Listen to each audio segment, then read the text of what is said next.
예, 안녕하십니까. 5월 26일 월요일 모닝 미팅 시작하도록 하겠습니다. 먼저 전일 마감 시황 및 증시 동향 발표가 있겠습니다. 임정원 연구원입니다. 네, 지난주 증시 동향입니다. 지난 금요일 국내 증시는 미국 국채금리 급등세 진정에도 불안정한 투자 심리가 반영되면서 소폭 하락했습니다. 미국의 재정적자 및 정부 부채 증대 우려가 여전하고 트럼프 감세 법안에 대해 상원 공화당 의원들 내에서도 의견이 분분해 최종 통과까지 진통이 이어질 수 있어 보인다는 부담 때문이었습니다. 지난주는 미국 신용등급 하향과 감세안 관련 재정 우려, 미국과 일본의 장기금리 급등, 그리고 달러원 환율의 지속적인 하락 등의 등락을 거듭한 끝에 코스피와 코스닥 모두 양시장 1%대 약세를 보였습니다. 다음 해외 증시입니다. 미국 증시는 트럼프 대통령의 관세 위협이 재개됨에 따라 경계감이 재차 부각되면서 하락했습니다. 트럼프 대통령은 미국 외 지역에서 생산된 아이폰에 25%의 관세 부과 계획을 언급했고, 이에 애플은 3% 넘게 하락하면서 시총 3조 달러를 하회했습니다. 또한 EU와의 협상에 진전이 없었다고 비판하면서 다음 달 1일부터 EU에 50%의 관세를 부과하겠다고 경고했습니다. 달러 인덱스는 트럼프의 관세 위협에 경기 침체 우려가 되살아나면서 하락했고, 유가는 미국과 이란의 5차 핵 협상이 큰 성과 없이 마무리되면서 반등 마감했습니다. 관전 포인트입니다. 무역 분쟁 우려가 재점화된 가운데 트럼프 대통령은 오늘 아침 EU와의 협상을 재개하면서 관세 부과 시점을 다시 7월 9일로 연기한다고 발표했습니다. 한편 아이폰뿐만 아니라 삼성 등 해외 생산 스마트폰 모두에 25%의 관세가 부과될 것으로 예상돼 국내 관련주의 영향이 불가피할 전망입니다.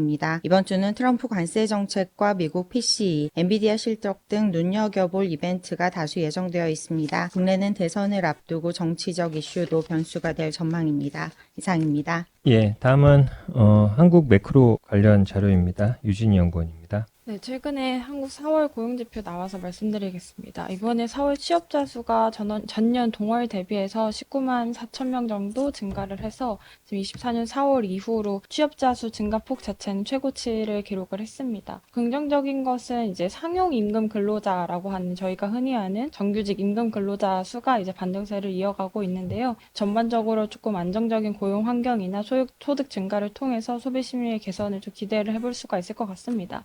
사실 과거에는 이 경기 위축 국면에서 기준금리 인하 그리고 규제 완화 등을 통해서 이제 부동산 경기가 좀 회복이 되고 이후에 소비나 뭐 건설 투자가 같이 회복되는 모습들을 보여왔었는데요. 다만 저희가 팬데믹 거치면서 주택 가격 많이 올랐던 부분들 그리고 가계 부채가 큰 폭으로 오른 부분들이 지금은 한국은행의 좀 통화 정책을 제한하는 요인으로 작용을 하고 있습니다. 지금 GDP 대비해서 가계 부채 비율 93% 수준이고요. 하는 총재가 말한 조금 그나마 이상적인 수준이 한 80% 정도라는 것을 감안을 하면 이제 한국은행의 기준금리 인하 폭 자체가 과거 대비해서 조금 적을 수 있다라는 점들을 좀 생각을 해볼 수가 있을 것 같습니다. 그리고 다만 그래도 이러한 가계부채에 대한 경계에도 불구하고 그래도 기준금리 인하 사이클이 지속되고 있는 만큼 대출금리 추가 하락하면서 소비심리 개선이나 대출 수요를 좀 자극을 할 수 있을 거라고 보입니다. 한국에서 이제 수출기업이랑 내수기업들의 이제 업황이나 전망지수 살펴보면 상황이 크게 나아지고 있다고 보기엔 좀 어렵습니다. 트럼프 대통령 관세 정책 그리고 최근에 원화가 상당히 급격하게 절상되고 있는데 이게 요즘에 수출기업들 센티멘트를 굉장히 훼손하는 요인 중에 하나입니다. 여전히 하반기 수출 경기 불확실성도 큰 상황들이고요. 다만 이제 내수 기업들의 센티는 조금 바닥을 보았다고 보고 있습니다. 이 소비자 심리가 작년에 11월 수준 여전히 조금 회복하지 못하고는 있지만 좀 반등세 이어가고 있고요. 특히나 현재 생활에 대한 지수는 여전히 크게 개선되지 못했지만 이런 전망 같은 것들이 크게 개선이 되고 있는 모습들입니다. 정치 불확실성 해소나 이런 경기 부양 기대감들이 반영이 되고 있고요. 이 소비 심리 자체가 내수기업 업황이랑 동행한다는 점을 감안하면 좀 회복의 신마리들은 나타나고 있지 않나라고 판단하고 있습니다. 이상입니다. 예, 다음은 주식 시황 자료입니다. 하인한 연구원입니다. 네, 안녕하십니까. KB증권 시황 담당 하인환입니다. 오늘은 지난주에 발간했었던 인덱스 자료를 좀 세부 내용으로 말씀드리겠습니다. 한국 자본시장의 구조 개혁과 그에 따른 투자 전략이라는 내용으로 말씀을 드리려고 하고요. 네, 차트를 좀 봐주시면 우리나라의 잠재 성장률이 한국은행과 KDI 양쪽 기관에서 모두 장기적으로 둔화할 것으로 전망을 하고 있습니다. 그 잠재 성장률을 생산성 함수로 나눠 본다면은 우리나라가 어떤 문제에 처해 있는지 확인을 해볼 수가 있는데요. 일단 총요소 생산성 관점에서는 생산 시설의 해외 이전이 지속되고 있다라는 점이 첫 번째 문제이고, 노동 투입 관점에서는 잘 아시다시피 출산율이 저하되면서 잠재 생산 가능 인구가 급격히 하락하고 있다는 점이 또 다른 문제입니다. 그리고 세 번째는 자본 투입의 문제인데, 부동산의 편준된 현상이 지속되고 있기 때문에 한국은행이 유동성을 공급하고 있지만 그럼에도 불구하고 성장 잠재력을 높이지 못하는 그런 문제에 처해 있다라고 봐주시면 될 것 같습니다. 이런 문제 때문에 이 자본시장을 구조개혁하려는 노력이 본격화하고 있고, 특히 지금 우리나라 주식 투자 인구수가 1,400만 명입니다. 유권자 수가 4,400만 정도라고 가정을 해보면은 거의 30%에 이르는 규모로 성장했다라고 보시면 되고, 그 정도 성장했기 때문에 주요 공약들로 계속 언급이 되고 있습니다. 따라서 이런 자본시장 구조개혁에 주목을 해야 되는데, 관련해서 네 가지로 주목을 해봤습니다. 첫 번째는 자본시장을 구조개혁하는 시기에 이 증권업이 성장주 같은 역할을 할 수 있다라는 관점으로 접근을 하고 있고요. 두 번째는 상법 개정의 수혜 산업과 기업을 찾는 방법입니다. 이 부분은 저희가 이제 1월부터 계속해서 강조를 하고 있는 내용인데, 주로 이 상법 개정 수혜주를 찾는 접근법은 경영권 분쟁에 타깃이 될 만한 기업을 찾는 방법으로 노력들을 많이 하고 있는 듯 합니다. 저희도 그런 관점에서 투자 전략들을 제시하고 있지만, 사실 이런 B2C 기업들이 오히려 이런 사회적인 분위기가 변화함에 따라서 이제 상법 개정 분위기에 맞춰서 주주 환원을 더 확대하는 그런 방향에 더 앞장설 것이다 라고 생각을 하고 있어서, 이런 B2C 기업들을 주시해서 봐주시면 좋을 것 같습니다. 그리고 세 번째로는 배당주 시대가 본격화할 것이다 라고 보고 있고요. 한국은행이 기준금리를 인하하고 있다라는 점, 그리고 배당소득 분리과세 정책이 추진되고 있다는 점을 같이 감안해 보시면 될 것 같습니다. 관심 종목은 뒤쪽에 표 2번과 3번에 정리를 해뒀습니다. 마지막으로 네 번째는 산업자본이 금융자본화 할 수 있다라는 내용인데요. 일본도 이런 사례가 있었고, 특히 우리나라는 지금 과거에 고도성장을 주도했었던 산업과 기업들이 성장 둔화에 직면한 경우가 많아지고 있습니다. 이들 산업 또는 기업들이 축적된 현금이 많기 때문에 다른 산업으로의 이전을 추구하는 그런 M&A나 지분 투자를 하는 이런 산업자본의 금융자본화가 본격화할 것이고, 여기에서 이제 우리가 수혜주를 찾는 노력들을 해야 될 것 같습니다. 이상입니다. 예, 다음은 기업 및 산업 분석 순서입니다. 먼저 ESG 브리프고요. 김준섭 연구원입니다. 안녕하십니까. ESG 담당 김준석입니다. 이번 주 글로벌 ESG 브리프에서는 정책 변화에서 찾는 ESG 투자 기회, 즉 미국의 청정에너지 세액공제 축소와 함께 EU 데이터 센터 물 사용 규제 강화와 같은 변화에 대해 정리해드리도록 하겠습니다. 일단 미국 하원은 5월 22일 5,600억 규모의 청정에너지 세액공제를 단계적으로 폐지하는 예산안을 통과시켰습니다. 2025년 말부터 옥상 태양광, 그리고 또 가정용 배터리, 전기차 구매 지원금이 종료되면서 대규모 재생에너지에 대한 프로젝트 세액 공제도 2029년부터 단계적으로 축소되는 안을 통과를 했는데요. 그러나 아시다시피 이미 트럼프 대통령이 취임할 때 79억 달러 규모의 청정에너지 프로젝트가 취소되는 등 이미 시장 충격이 나타나고 있습니다. 그럼에도 불구하고 주목할 부분은 수요입니다. 그 AI 데이터 센터와 같은 대규모 그 전력 수요차가 증가를 한다든지, 그리고 또 태양광, ESS의 전반적인 모듈 가격 하락하고 있다는 점은 오히려 재생에너지 수요가 장기적으로 유지될 전망으로 보입니다. 정책 변화가 만드는 변동성은 투자 기회가 될 것으로 기대를 하고 있습니다. 다음은 EU인데요. EU 같은 경우에는 데이터 센터에 사용하는 물 사용량을 포함한 핵심 성과 지표를 보고하게끔 했습니다. 이에 따라서 글로벌 빅테크 기업들의 대응이 주목받고 있는 상황인데요. 일단은 데이터 센터 물 사용량이 급증하는 가운데 전 세계적으로 물 부족이 이슈화가 되고 있어서 특히나 이 빅테크 사업자들은 물 부족 관련한 대응 방안들을 보고를 하고 있는 것이 화두가 되고 있습니다. 일단 MS와 구글 같은 경우에는 물 절감형 냉각 기술과 물 환원 목표를 강화를 하고 있는데요. 데이터 센터의 물 관련 규제 강화로 인해서 일단은 데이터 센터에 사용되는 액체 냉각 등 친환경 기술 시장이 성장할 것으로 보입니다. 그리고 또 규제를 충족한 데이터 센터의 경쟁력이 부각되면서 글로벌 빅테크 기업들의 관심을 가질 것으로 예상이 되는 부분입니다. 이처럼 정책 변화가 만든 변동성이 오히려 수요로 인해서 투자 기회가 될 것으로 예상합니다. 자세한 내용은 리포트를 참고해 주시면 좋겠습니다. 이상입니다.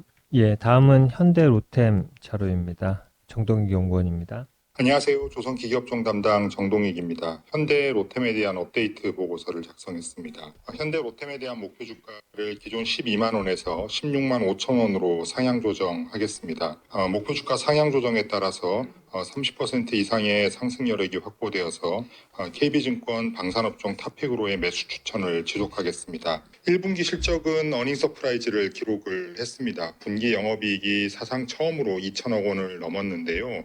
앞으로는 분기 영업이익이 2천억 원 아래로 떨어지는 일이 없을 것으로 예상합니다. 수익성이 높은 방산 부분 매출액이 지난해 1분기 3,180억 원에서 올해 1분기에 6,580억 원으로 2배 이상 급증하면서 전체적인 실적 개선을 이끌었습니다. 1분기 방산 수출 영업이익률은 38.3%를 기록한 것으로 추정이 됩니다. 경쟁 제품의 높은 단가로 수주 마진 자체가 높은 상황에서 환율 상승과 제작 대수 증가에 따른 생산성 향상과 고정비 감소, 대량 구매에 따른 원가 하락 등이 가세한 결과입니다. 이에 따라서 최근 4개 분기 방산 수출의 평균 영업이익률은 33%에 이르게 됐는데요. 환율 하락 등을 감안하더라도 현재 수주잔고에 있는 방산 수출의 영업이익률은 30% 이상으로 유지가 될 전망입니다. 폴란드와 루마니아 등에 대한 계약이 예상보다 늦어지면서 투자자들의 우려가 커지고 있습니다. 하지만 회사 측은 수주 계약 시점과 상관없이 자재 발주와 생산, 설비 증설 등을 진행 중입니다. 이는 시점이 문제일 뿐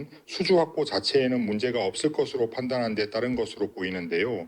이에 따라서 현대 로템의 K2전차 생산량은 지난해 102대에서 내년에는 161대, 2028년에는 215대로 2배 이상 급증할 것으로 전망이 됩니다. 예, 다음은 원전 관련 코멘트입니다. 장문진 연구원입니다. 네, 건설 담당 장문준 연구원입니다.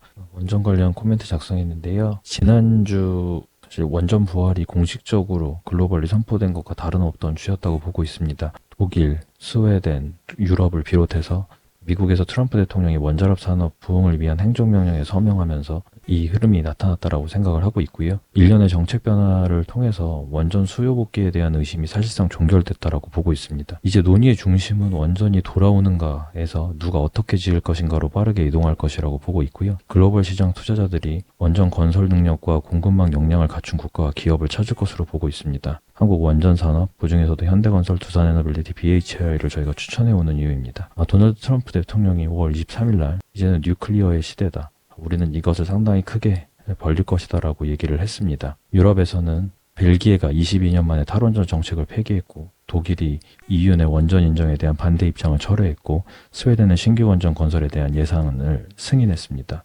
원자력이 귀환은 이제 현실이라고 보고 있고요. 글로벌 원전주 역시 한국뿐만 아니라 미국에서도 즉각적으로 반응하는 형태로 나타났습니다. 앞서서도 말씀드렸지만 핵심 과제는 수요가 아니라 누가 어떻게 지을 것인가에 대한 구체적인 전략과 실행 방안으로 넘어갈 것입니다. 워낙 공백기가 길었던 산업이라 공급망 상당 부분이 훼손됐습니다. 미국은 1978년 이후에 단 2개의 원자로만 새롭게 착공해서 상업운전에 들어갔고요. 따라서 생산 능력, 건설 능력을 현실적으로 고민할 차례입니다. 국내외 다수 원전 건설 운영 레퍼런스를 확보하고 지속적인 원전 건설을 통해 공급망을 유지하고 있으며 지정학적인 이유에서도 파트너로 부담 없는 한국을 저희가 주목하는 이유입니다. 예, 다음은 자율주행 관련된 코멘트이네요. 예, 김영겸 연구원입니다. 자율주행에 대해서 말씀드리겠습니다. 일론 머스크 테슬라 CEO가 지난 20일 텍사스 오스틴에서 수천 대 차량으로 자율주행을 현재 테스트하고 있고 자율주행 로봇 택시 서비스를 6월 말까지 출시할 것이라고 밝혔습니다. 첫 주에는 10대로 시작을 하지만 20대, 30대 몇 달 내로 1000대까지 빠르게 늘릴 것이라고 말을 했고요. 지역도 역시 오스틴에서 시작하지만 캘리포니아의 샌프란시스코, 로스앤젤레스, 샌프란시스코 같은 대도시를 확대할 것이라고 밝혔습니다. 로봇택시는 테슬라 SUV 모델인 모델 Y를 기반으로 무감독 FSD 버전이 탑재될 것으로 보이고요. 이 차량은 오스틴 일부 구역으로 운행 범위가 제한되는 지오펜싱 방식으로 적용을 받아서 시작될 예정입니다.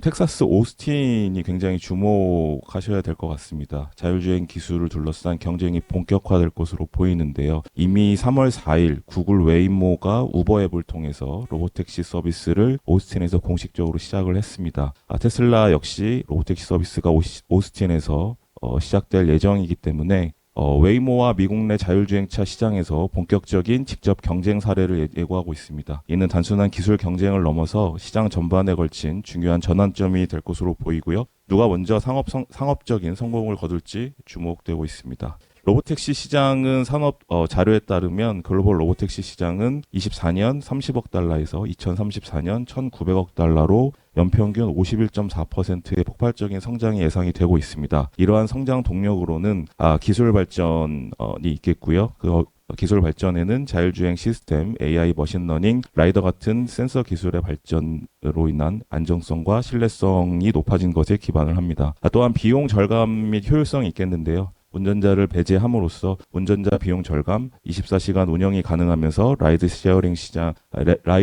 기업들의 수익성을 높일 수 있습니다. 또 도시화와 교통 혼잡을 완화시킬 수 있기 때문에 이런 점들이 이 로보택시 시장을 주도할 것으로 보이고요. 단순한 차량 판매가 아닌 모빌리티 구독 서비스, 플랫폼 비즈니스로 전개될 전망입니다. 그래서 관심 종목은 퓨런티어로 말씀을 드리겠는데요. 자동차 전장용 카메라 공정 장비 제조업체고요. 최근 전기차 캐즘에 따라서 장비 발주 수준이 제한이 됐지만 2020 장비 발주 제한이 되면서 2025년 상반기까지 실적은 부진할 것으로 보입니다. 하지만 최종 고객사로 추정되는 T사의 모델 Y 주니퍼, 모델 Y, 3Y의 저가형 모델 등 주력 차량의 페이스리프트 및 신차 출시가 예정이 되어 있고 2026년 로보택시 사이버캡 대량 양산 등으로 향후 5년간 3배 이상의 캐파가 증가될 것으로 예상이 되고 있습니다. 이는 주요 고객사인 카메라 업체들의 신규 투자 확대로 이어질 것이고요. 전장용 센싱 카메라 공정 장비 업체인 퓨런티어 수주 확대가 기대가 됩니다. 이상입니다. 이상으로 준비된 자료 발표를 모두 마쳤습니다. 감사합니다.